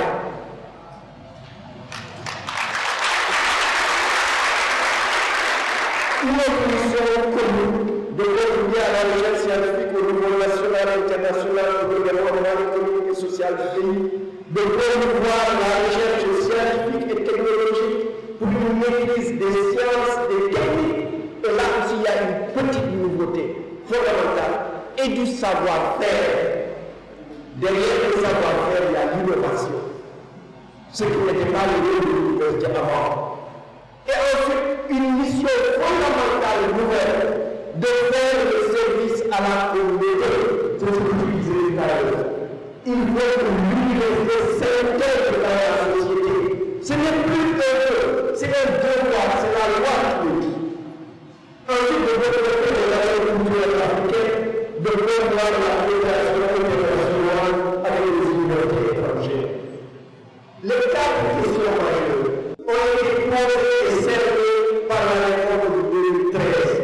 Le savoir, le savoir-faire, le savoir-être et le rapport à la société. Les universités n'ont pas mis en œuvre complètement ces directives et missions. Certaines sont mises en place de manière partielle, comme par exemple la formation au leadership. Certaines autres à partir de la formation à l'entrepreneuriat. Quelques-unes ont mis quelques activités de service à la communauté, etc. Pour celles qui ont été le plus appliquées.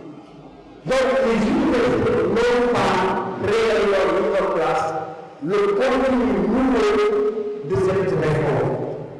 Nos universités sénégalaises souffrent d'une tradition difficile à faire évoluer. La première place, c'est la formation disciplinaire. Nous savons former les mathématiciens. Moi et donc, on s'est formé des licences de maîtrise des masters de la mathématique des laboratoires. On s'est formé des juristes. On s'est formé des économistes. Ça peut se faire. Et d'une absence de culture, d'insertion dans un système universitaire national intégré imposant l'application des politiques nationales. Tout à l'heure, les deux collègues l'ont dit. Nous souffrons du fait de l'université unique.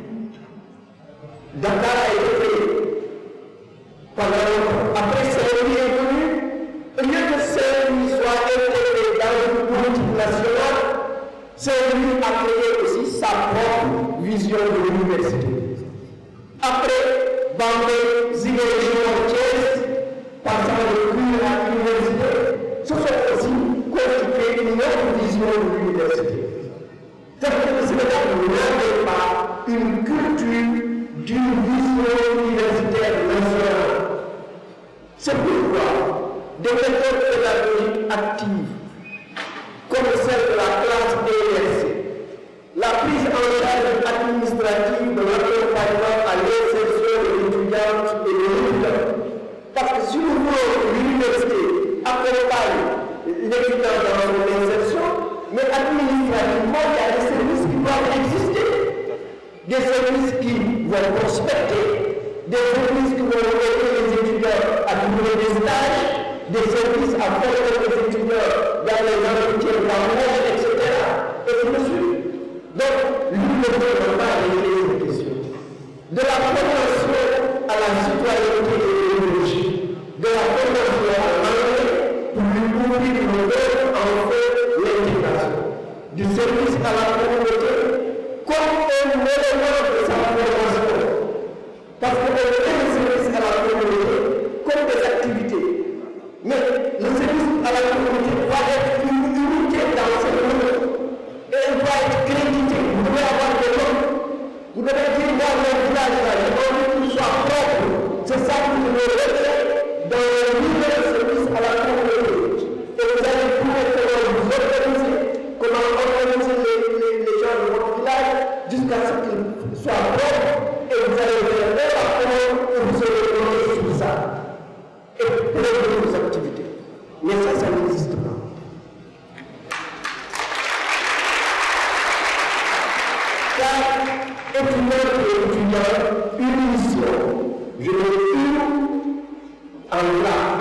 la conquête de la connaissance.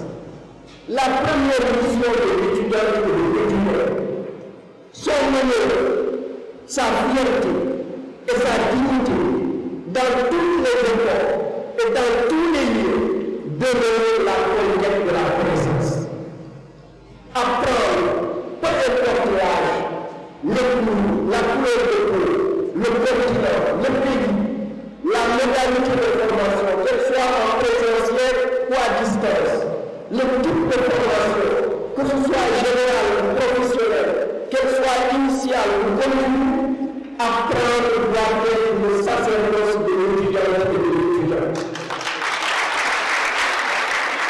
Lorsqu'on est jeune, lorsqu'on grandit en Afrique, apprendre, être un acteur conscient de son apprentissage, devient non seulement un devoir citoyen, mais aussi un moyen de se construire des opportunités pour son futur, de se bâtir des vocations et de rassembler les moyens de réussir. La jeunesse africaine des universités doit saisir cette opportunité d'apprendre sans limite, en ne s'enfermant pas dans la restitution des leçons, des travaux dirigés, des travaux pratiques, en s'aménageant des espaces de formation personnelle autonome, des espaces de curiosité, des impulsions dans les connaissances, parfois sans rapport avec l'apprentissage reçu. Finir par revenir en certains moments sur certaines questions, son propre enseignant, son propre évaluateur. La jeunesse africaine, quelle que soit sa filière de formation, doit s'imposer la lecture, pas seulement des textes africains, parce que quand je vois les jeunes, ils me disent, moi j'aime le roman de Maria Mora, j'aime le roman de Nafissatou, j'aime le roman, c'est très bien, j'aime le roman de Sévère, c'est excellent, il faut le lire et le relire, mais il faut lire les autres littératures aussi, mais aussi du monde arabe, de l'Europe, de l'Asie, de l'Amérique, de l'Océanie, car la lecture nous donne une expérience virtuelle, enrichissante, une sensibilité à notre situation singulière et à l'universalité. En fait, c'est parce qu'on est jeune, étudiante et étudiant, dans une université africaine, qu'il serait triste et regrettable de rater cette opportunité de conquérir les connaissances, de faire partie, malgré la pauvreté de nos pays, de l'élite mondiale, porteuse de connaissances et de compétences, d'être l'égal de celles et de ceux qui conçoivent le futur de ce monde et d'en faire partie.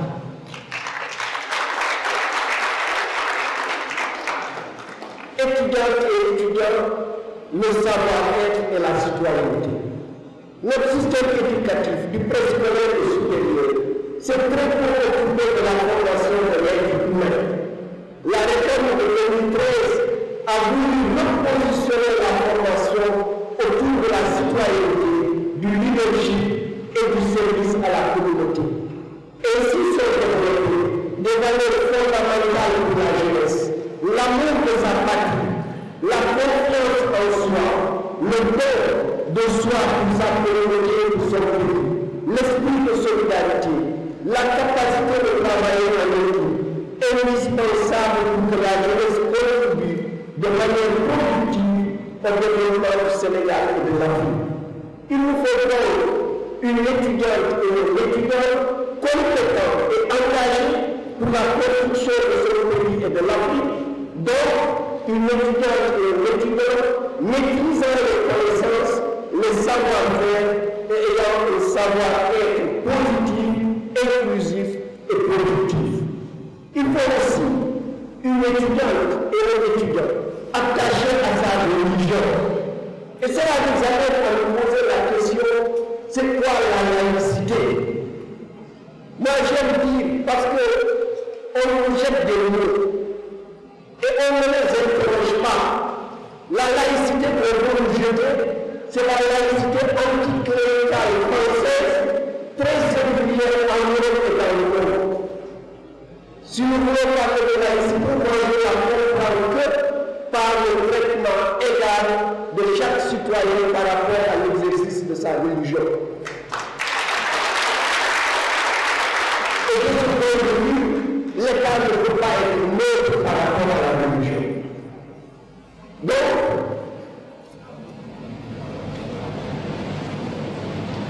par exemple, l'islam attache une grande importance à la conquête de la connaissance. Ici, je parle beaucoup à l'équipe, le premier verset du Saint-Coran. Par exemple. Et les valeurs familiales, ça nous appartient.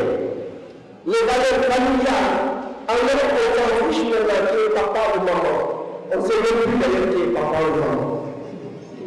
Mais nous, chez nous, c'est important. Fondement de notre société sénégalaise.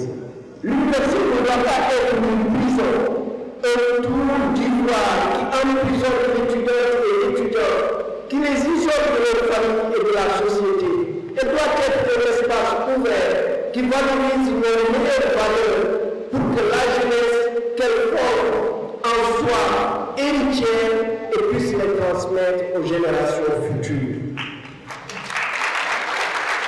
Huitièmement, construire une meilleure appropriation des réformes et des textes, des décisions par les universités et les structures d'évaluation. Alors il est très difficile de faire dans l'espace universitaire, les gens ne s'approprient pas le texte. Malheureusement. J'ai cité l'article 2 de la loi sur les universités publiques, j'ai cité la décision numéro 6, mais comment ils connaissent ça dans l'espace universitaire? Évidemment, ça pose le problème de son application. C'est pourquoi il y a un important effort de formation à continuer à faire à destination des personnels et des universités sénégalaises pour une meilleure appropriation des réformes, de nouvelles alliances et transformations de l'enseignement supérieur en Afrique et dans le monde. Notre enseignement supérieur est encore trop enfermé dans les traditions et la culture française de l'enseignement supérieur. Parce que malheureusement et heureusement, nous enseignants, la plupart d'entre nous, sommes formés dans le système français. Et malheureusement, nous reproduisons souvent ce que nous avons appris. Alors que le système anglophone ou anglo-saxon ou même asiatique est beaucoup plus ouvert. Ce ne sont pas les enseignants-chercheurs qui doivent définir l'université que veut la société sénégalaise. Mais il faut la société sénégalaise qui doit définir l'enseignement supérieur qu'elle veut. C'est une question fondamentale. C'est une telle démarche qui pourra amener les universités à réinterroger leur gouvernance, vous en avez parlé, leur administration, leur personnel, leur formation, leur recherche et leurs innovations pour aboutir à la formation de l'étudiante et de l'étudiant nouveau, assoiffé de connaissances, compétent et engagé pour sa communauté, son pays et l'Afrique. Là-dessus, je suis heureux d'avoir le président doit sans doute aider pour encourager les universités à aller dans ce sens. En guise de conclusion, j'essaie de vous montrer qu'il n'est pas besoin de réinventer la roue pour produire une étudiante et un étudiant attachés au savoir et citoyens modernes. Comme aime à le dire sous forme de boutade, les Burkinabés, les Sénégalais ont produit la réflexion et les études. Il reste au Burkina Faso de les appliquer. Alors, ne laissons pas les Burkinabés seuls appliquer les produits de notre réflexion. Pour une fois, soyons bâtisseurs de nos idées. Oui, l'université sénégalaise, en synergie avec la société sénégalaise, notamment sa jeunesse, est capable de sortir des sentiers battus et de faire émerger cette étudiante et cet étudiant amoureux de la connaissance, infatigable pour sa conquête, confiant en eux, compétent, créatif, généreux, solidaire avec nos concitoyens et qui sont des citoyens engagés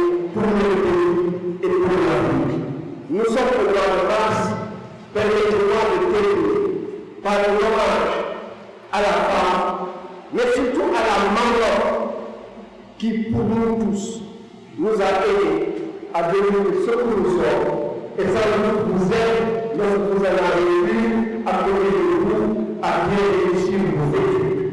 Je vais vous dire quelques histoires de mon père, ma mère.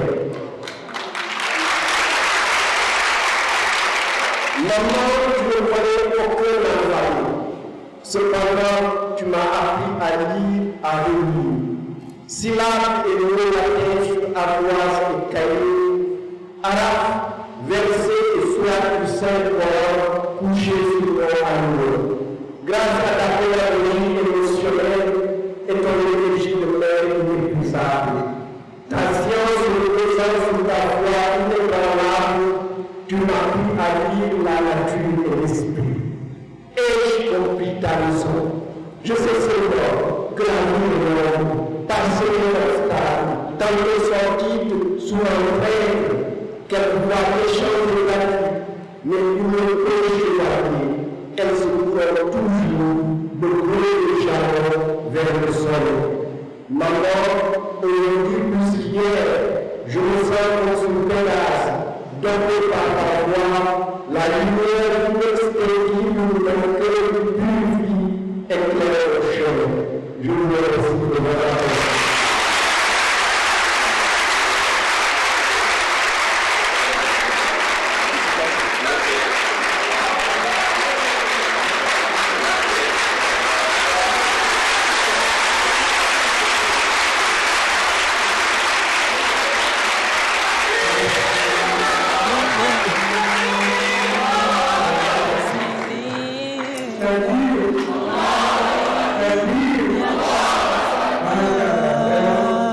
Yen boku wa Senegal domine yakades